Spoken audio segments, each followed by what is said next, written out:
អង្គុយម្នាក់ឯងសំឡឹងមើលទៅមេឃខ្មៅ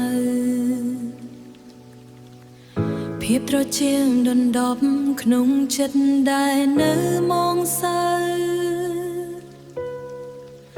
រូបភាពចាស់ចាំងតាមឡងបនឡាយរយប់អាទ្រាស្នាមញញឹមធ្លាប់មានពេលនេះប្រែជាឃ្លាតឆ្ងាយខំទុំទឹកភ្នែកមិនឲ្យហូរមកខាងក្រៅតែក្នុងទ្រូងនេះដោយត្រូវភ្លើងដុតយ៉ាងក្តៅពាក្យសន្យាទាំងប៉ុន្មានខ្លាចជាផ្សែងហុយបាត់ទៅសល់ត្រឹមតែរូបខ្ញុំដែលកំពុងវង្វេងផ្លូវតើអ្នកណាខ្លាំងយល់អារម្មណ៍មួយនេះអារម្មណ៍ដែលត្រូវគេបងបងទាំងដែលចិត្តនៅស្រឡាញ់ឈឺចង់ចាប់ស្ទើរឆ្កួរក្នុងភក់ជ្រងនៃភាពបរាជ័យ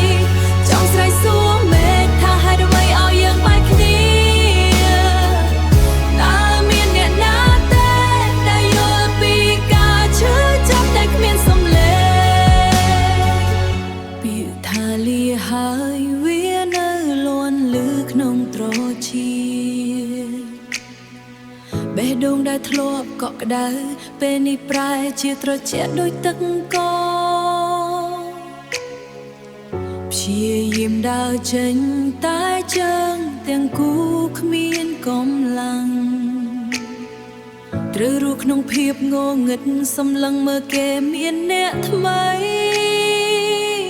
មិនចង់ទន់ជ្រាយមិនចង់ឲ្យគេឃើញតែភ្នែកតែចិត្តវាមិនស្ដាប់បង្ខំឲ្យនឹកដល់រឿងរ៉ាវចា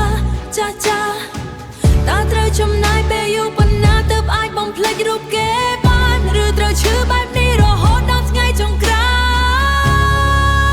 យតើអ្នកណាខ្លាំងយល់អារម្មណ៍មួយនេះ